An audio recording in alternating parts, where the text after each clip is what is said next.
Hello everybody, this is Dr. Gary Brzezinski from Luzerne County Community College, and this is Principles of Economics 2, Microeconomics.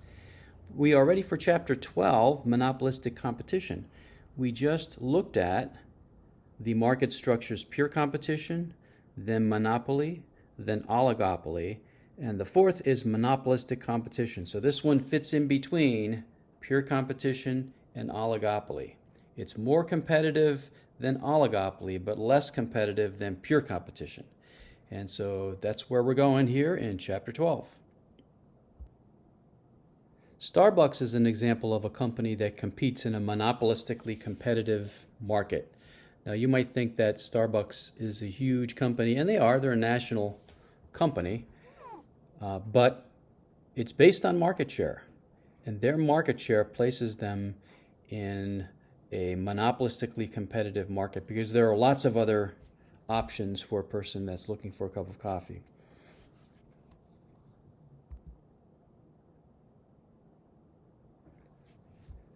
So in this chapter, we're going to look at monopolistic competition. What are the unique features of a monopolistically competitive company? How are market outcomes affected by this market structure? And then we're going to talk about what long-run equilibrium will be in this kind of a market. Here are the features of a market that is considered monopolistic competition. There are many, many sellers. Remember, with pure competition, we could think of a market as having hundreds of sellers or thousands of sellers. So it's not that many sellers. It's maybe dozens of sellers if it's monopolistic competition. And so the market share is spread out over many, many companies. So there's low market concentration. We'll talk about how that's measured, but we already discussed that in Chapter 11. Each firm that sells the product has some market power, meaning some control over their price, because it's not a standardized product. That's the biggest difference between pure competition and monopolistic competition. It's a differentiated product. It is not a standardized product. So if you're successful in differentiating your product and convincing buyers that your product is better in some way, that gives you some control over the price. You can charge a higher price than the average price that your competitors are charging. So that's what market power is. The production decisions are independent among producers. So this is meant to draw a distinction between monopolistic competition and oligopoly. With oligopoly, when there are a few large producers, then any decision you make, part of the information you use is trying to predict how your rivals will react and respond to that, because decisions are interdependent. That's not the case here. Everybody has a small market share, and so what you do is not going to affect your competitors most likely. Low entry barriers, this makes it similar to pure competition, so it's easy to get into this kind of a business. There are no significant barriers to entry. Low concentration ratios, remember 4 firm concentration ratios from Chapter 11, is when you add together the market shares of the largest 4 sellers. And if that percentage is 40% or less, then it's monopolistic competition. If you recall, we said if it's 70% or more, it makes it oligopoly. And so then that makes a gray area in between 40% and 70%. If it's close to 40%, most likely it's considered monopolistic competition. If it's closer to 70%, most likely an oligopoly. But if it's 55%, for example, the 4 firm concentration ratio, then it's probably neither. And remember, there's also the 3 firm concentration ratio that some economists use, and then they have different percentages that they use to determine oligopoly from monopolistic competition. Most of the markets in our economy, well, I shouldn't say that. More markets in our economy are monopolistic competition than any of the other 3 market structures. Most of the products you buy, you are purchasing in monopolistically competitive markets. McDonald's is an example of a company that competes in a monopolistically competitive market. And we'll look at market shares now. Here are some 4 firm concentration ratios for various products. And the first 2 are related to coffee. So coffee bars, this would be market share for a sit-down cup of coffee. So these are coffee restaurants where you would purchase the coffee and sit there and enjoy it and maybe have some food with it. Whereas the second category you see in this table, brewed coffee, this would be a to-go cup of coffee, which of course you can also get at Starbucks. So Starbucks in the brewed coffee market has 11.8%, a little under 12%. So that's like 1/8 of the market. It's probably smaller than you thought it would be, but think of all of the other options you have. Now these are national market shares. McDonald's is the largest seller of brewed coffee. Did you know that? It's just because there are so many McDonald's restaurants, and this would be, again, coffee that people get to go. And think of all the other options you have besides just Starbucks if you're driving to work or driving to school, and you might prefer Starbucks, but there are many, many other options. There are fast food restaurants like McDonald's. Dunkin' is a huge player. They don't have significant market share, however, in the coffee bar market where you would sit down and drink the coffee in the restaurant. But any convenience store where you're also buying your gas, 7-Eleven or otherwise in our area, Turkey Hill is very popular. Wawa is coming to our area. And those are other examples of other options you have other than Starbucks. So look at some of these other products. Pizza, Domino's, that's no surprise. These are either national chains or franchises.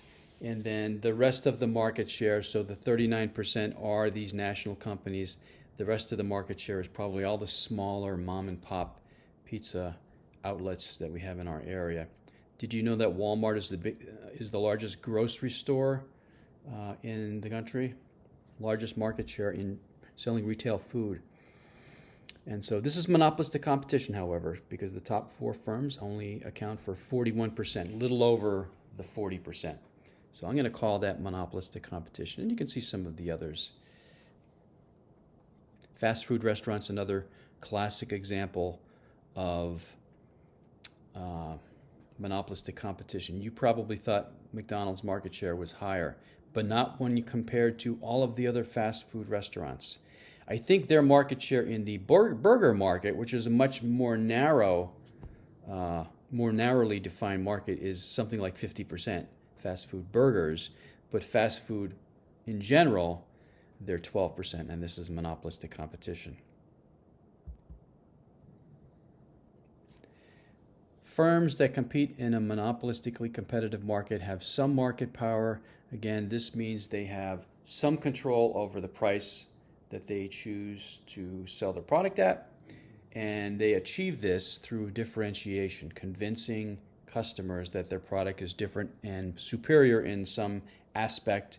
It could be the functionality of the product, it could be the quality of the product in general, it could be style. So the apparel industry, this is monopolistic competition. It could be the style of your clothes. These are the ways that business firms differentiate their products from their competitors.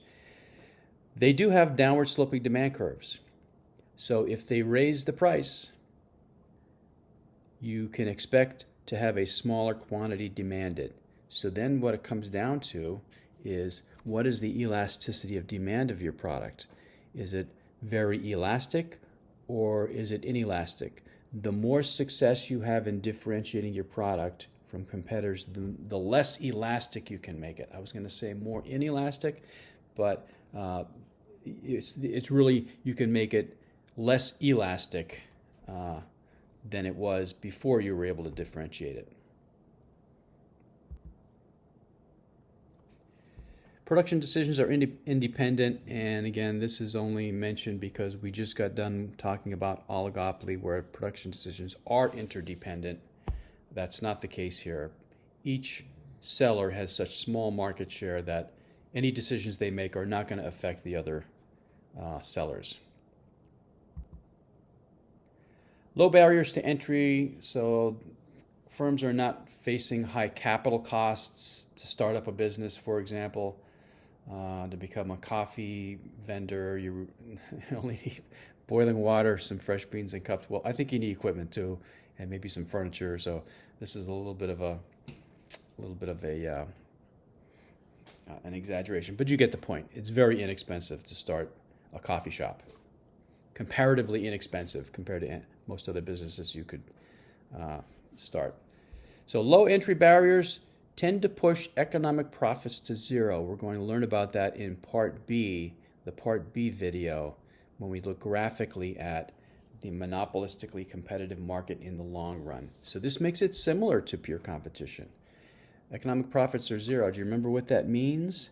It sounds like, well, why would you want to be in a market where its economic profits are zero? Well, remember that it's economic profit, not accounting profit. If your economic profit is zero, you're still earning a normal profit. So you are still the owner of the business, or owners are still being compensated for their entrepreneurial skill and being paid a profit. That's tracked as a cost to an economist, remember, normal profit. If you've taken the Principles of Marketing course, there's a lot of discussion of product differentiation, how firms are able to differentiate their products from their competitors, and it could be based on real differences or perceived differences. And we'll talk about how branding sometimes is able to create perceived differences in consumers' minds, and that can be just as effective. But in general, product differentiation is when the features that make your product appear different from competing products. They could be either different or just appear different.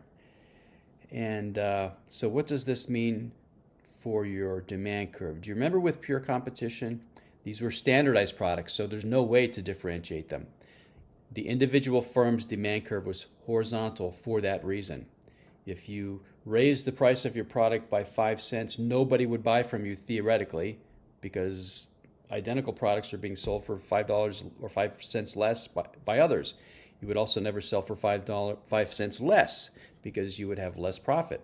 If you can sell all that you produce at the market price, there's no reason to lower your price. So it's a horizontal demand curve. Not the case here. It is a downward sloping demand curve. The more effectively you can differentiate your product, the more steep the demand curve comes, the less price elastic you can make it.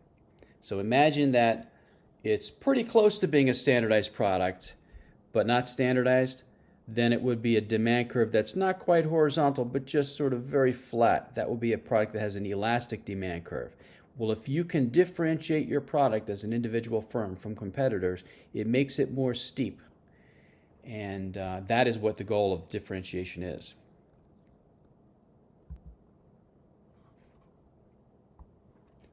Sometimes differentiation is accomplished through branding. Branding is when you create a brand image for your product, sometimes a brand personality. Sometimes businesses are able to create a brand personality for an inanimate object, which is their product. Coke and Pepsi is an example.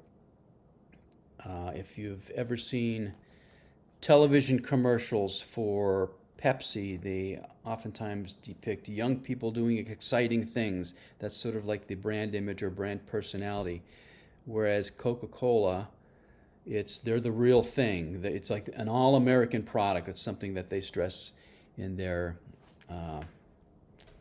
advertising. So if you connect with one of those brand images, they're hoping that you're going to choose their product. Now, these are not examples of monopolistically competitive products if we're talking about cola, but they also sell bottled water. That market is monopolistic competition. Aquafina and Dasani are sold by Pepsi and Coke respectively. Just filtered municipal water, and we have discussions in my face-to-face classes on this, and some students are convinced that there are differences between these two products, that there are some makeups of these products, and I honestly don't have information on that, but for the most part it's the same product. But if you are successful at convincing the buyer that it's a better product, then you can gain market share and differentiate your product. The overall goal of product differentiation is to create brand loyalty. You want for buyers to come back to your brand and buy your brand again. And product repurchase rates are the way this is measured. The better you are, or the more successful you are at creating brand loyalty, the less elastic the demand for your product becomes. So remember what price elasticity of demand is. I should probably remind you from Chapter 5. Price elasticity of demand is concerned with when there's a price change, like if you raise your price, what will be the reaction of buyers? The law of demand says that quantity demanded will go down if you raise the price. Well, the question is, will the quantity demanded, that decrease, be large or small compared to the price change? So if you raise the price of your product by 5%, if they purchase 10% less, they've overreacted. That's a product that has elastic demand. If you raise the price of your product by 5% and buyers buy 2% less of it, then they've underreacted. That's inelastic demand. Products that are in monopolistically competitive markets tend to have elastic demand, but it can be less elastic if you're successful at creating brand loyalty.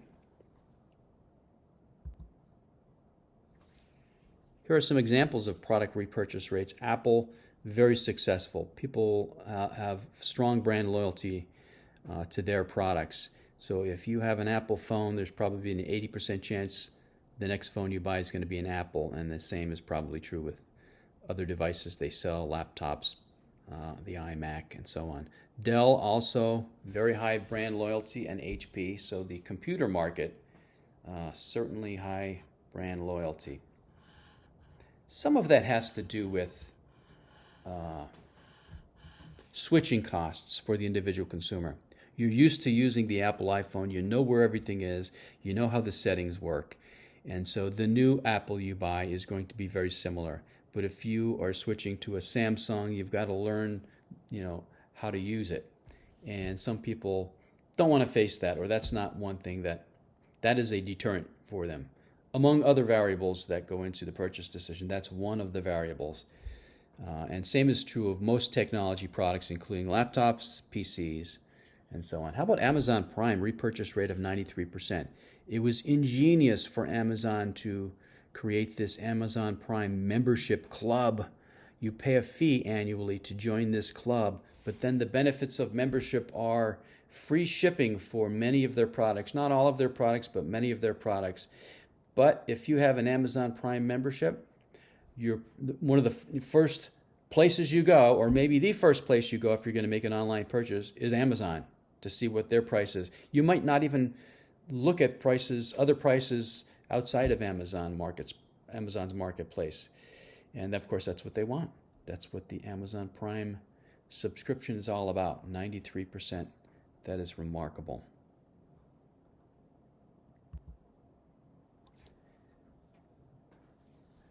Part B is going to look graphically at the monopolistically competitive firm and how they make their production decision.